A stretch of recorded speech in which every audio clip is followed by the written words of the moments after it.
unfortunately need a little more time to resolve the technical issues that led to the repeated pauses in Game 1 between the Walking Zed and Team Coast. Well, we anticipate that we will have the issues resolved in approximately 1 hour, and we apologize for the delay and appreciate your patience. But as we continue to address the issues on stage, I want to welcome North America's 2013 All-Star Jungler and current coach of Cursed, Saintvicous, to the analyst desk. Thanks for joining us, Saint. Hello. Hello. Well, let me start off maybe by recapping what we saw a little while ago, the first game between Team Coast and the Walking Zed. What was your general impression of that great performance from Coast? It was pretty embarrassing, I guess, for North America. I don't know. I mean, like, they had the early game lead, and it looked pretty good. And then, like, they had that one team fight right outside the entrance of Dragon where I guess, like, they initiated in this really weird area, and NASA's cut off to the left. And it's just, like, a really badly set up fight for them because Shyvana got in to the team, and then Edward just came in and just, like, flash ulted. And you're talking about the XZG Gambit matchup. Oh, okay. Yeah. Oh, I was asking about the promotion matchup, but we actually can go into this a little more. How do you think that played out overall, that match? Oh, the Gambit one? XG Gambit, yeah. Oh, I don't know. It honestly looked like Gambit was just trolling after a certain point. I mean, they had like, do I get a def cap or an hourglass on Shyvana? Like, these are hard decisions that I need to make. But I don't know. It's from what I understand, XTG's only been playing for like 4 days. They've been on break the whole time. So I think that they can be a lot better than that. And it showed like in the early game. Like they made the right decisions in the early game. And they played the laning phase pretty good. But like once it came out of that, like their team fighting looked just horrendous. Well, then let me ask you now about the matchup between the Walking Zed and Team Coast. What do you feel about that one?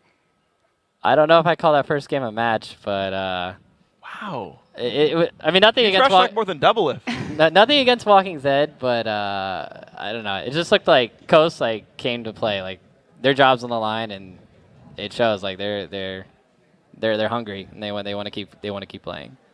Do you think that there's any way the Walking Zed will come back? Yeah, I mean, I think that like I don't think that first game's a good indication of like what the next games are going to be like. I mean, that's a lot of their players' first game on the LAN, and I'm sure people are like really nervous. And people always said like, well, we don't know how they're going to do on LAN, or like we don't know how their LAN experience is. Like, oh, that doesn't mean anything. I mean, it actually means a lot. Like people are afraid to make certain plays that they would usually make, or like they'll miss skill shots just because of nerves. Like a lot of people don't understand that like you just need to take a deep breath and like just chill out, you know? I mean, it's just the same as like playing at your gaming house or at home. Maybe the pause coming in, is that something that the Walking Zed will be thankful for? I think in a weird way it helps them just because getting your nerves settled, actually getting a game against your opponents, and then saying, okay, what do we actually care about in champs? Like, what do we actually care about strategically? And it gives you time to sort of recoup your thoughts. Normally in the hit of the moment, you go from game 1 to game 2. Maybe your mind is still in the last game and you're like frustrated, or you're still thinking about what you could have done. And you can't think in the past and win the next game. You've got to think, okay, what do we do differently? What do we change? What do we keep doing? And having some time to do that, I think, will help these guys. Whereas a team like Coast is probably a lot better at just knowing how to prep for game 2 right away. Well, at the same time, you can shoot yourself in the foot because, like, I know from personal experience that if you have a long time between games, you might get into some stupid arguments like, oh, like that game, just for example, you could be like, oh, you guys messed up so bad in like X lane, and oh, how did you miss your skill shots? And then you just get into this back and forth banter, and then you don't like actually resolve like the real problems and like what you're going to do next time to fix those problems, and you just kind of play the blame game, which is super easy to do. Like in this high pressure situation, like emotions are running high.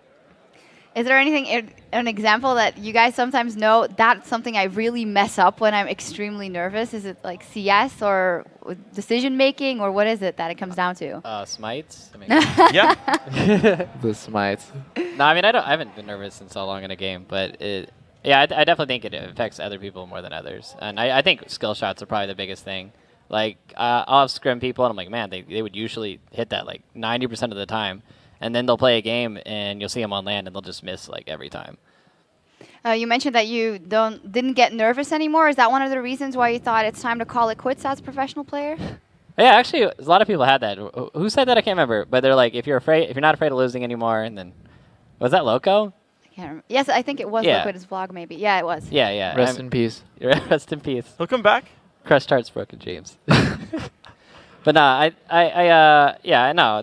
I just like honestly got tired of playing and scrimming all the time, and it burns you out. Like you're playing like 8, 10-hour days. Like you wake up, you scrim every single day, 6 to 7 days a week, and it just burns you out. I mean, I think it burned anybody out, and that's why you see a lot of like the old players. They just start enjoying the game less and less, and I think that's what happens to a lot of people.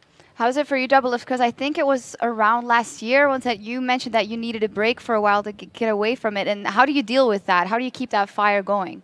Oh, well, last year and specifically I didn't, and that's why I didn't play as good as I should have. Like, I played really well like between the splits at All-Stars, and then I was like just okay to good for the rest of the year. And then I finally got my break. You know, after Worlds, after I did the Analyst Test thing, I got my break. And I think like even though, yeah, our LAN performances haven't been that great, I've been playing better than like ever. Like I feel like I've been playing better than I have been in the last like year or like year and a half.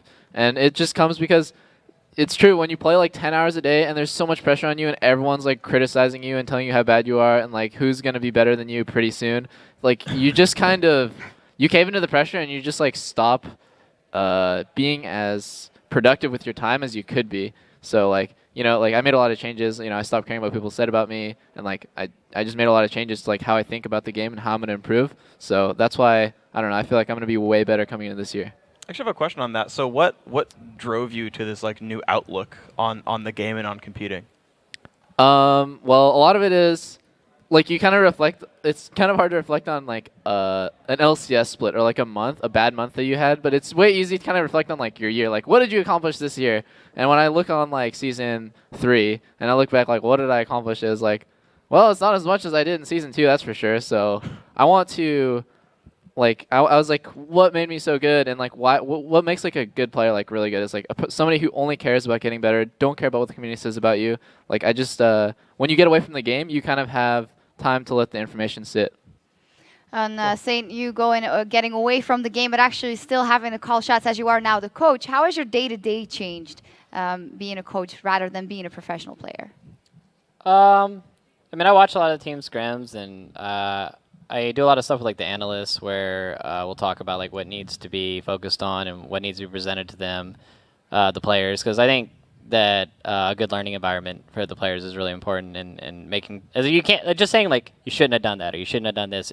It's more focused on towards what you should be doing and like what be like you should be proactive rather than negative to people. And I think as long as the team like gets together and like they really enjoy their scrim time together and they're all happy like playing with each other, then they're just gonna grow. And I think that's like the most important thing as a coach is like that I'm just there to like help them grow and to make sure that to like ping off the ideas off of them and yeah, just I don't know, just be positive for them. Be positive, of course. Rather, a lot of changes in that lineup. Let us start maybe if we go through it by I Will Dominate, of course, coming in directly for you. What do you think he brings to the team that makes them play maybe differently or in other ways?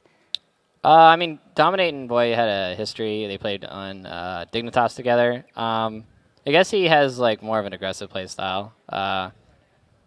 I don't know. Yeah, just like they just have like a really good chemistry between Boy and him, and I think that's like kind of like their play. Like that's like what I never like compare like junglers like just as individual people or like mid laners as individual people. I think you got to like look at the combo together. Like you got like Diamond and Alex Itch or Smithy and ManCloud, like or Bengi and Faker. I don't like Faker's not. He's like an amazing player, but he's nothing without Bengi or vice versa. Like you have to think about like the combo together. And I think that's important. Well, what do you think then? Like, because I feel like the jungler does affect like all the lanes. Is it really like every jungler plus lane matchup? Like is it jungle plus mid and jungle plus top and jungle plus duo lane, or are there tendencies? Or, like do certain teams need jungle mid synergy? Certain teams need jungle top. Like what are the dynamics there? Well, jungle mid's so important because I mean you can affect all the other lanes a lot better. Like if mid wins really hard, you can roam to top, you can roam to bottom. You have control of dragon. It's a lot easier to affect the other areas of the map just because of the position is on the map. Okay. And yeah, I think that's why it's the most important. Final thing about the lineup is Quaz. As a lot of people have said, he's an incredible talent in that top lane. How have you experienced working with him for the short while? Quaz is a very reserved person, but I honestly think he's a beast. I'll go as far as to say I think he's the best top in NA right now. Okay. I mean, it's like a bold statement, but I think the people will see tomorrow that he's going to back that up. DoubleLift, does this new curse lineup scare you? Yeah, mostly just Quas. He does a lot of stuff that no other top lane does, and I don't want to like give it away right now because that'd be super BM. But he's really smart. Like he's just super smart about the game, and mechanically he's you know, he doesn't miss CS either, which is really rare. Like top laners attract like a kind of different demographic of people. Like when I think of top laners, I think of like Darien, like the kind of like Rambo, like, you know, he doesn't care. Like somebody who just doesn't care, and they go crazy. It's not like such a calculated, methodical player like Quas, who I don't know. To me, he calculates like every decision he's going to make in advance because he's just really smart about the game.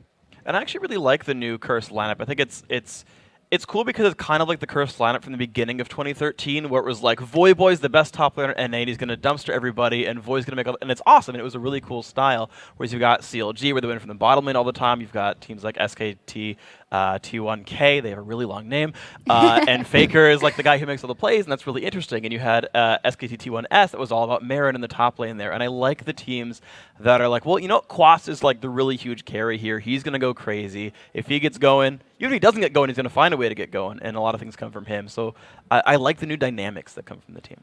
Yeah, that's going to be very interesting to watch. And Saint, I know you have some very strong opinions on this, so I'm just going to tap into it as we have the Battle of the Atlantic. You were talking before also about the XEG Gambit matchup, and just in general, how do you think things are going? What has surprised you or hasn't surprised you at all? I mean, honestly, like most of the matches have gone. I didn't think the CLG match would have been so one-sided, to be honest. I honestly thought that could have gone either way. I thought it was like 50-50, but then, yeah.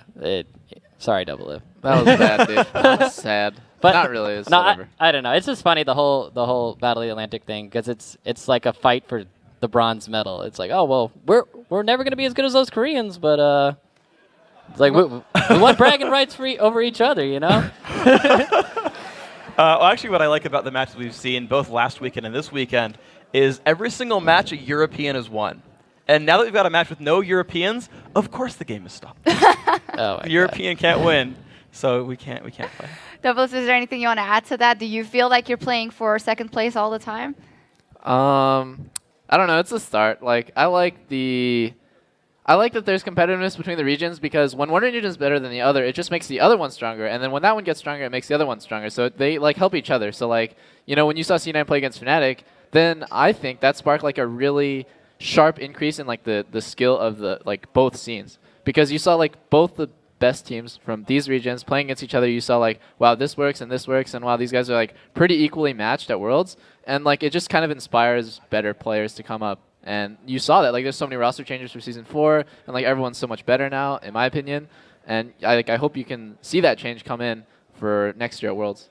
What a beautiful message and things here. Thank you very much, guys. And now I think we're ready, so we're going to send it over to Pastry.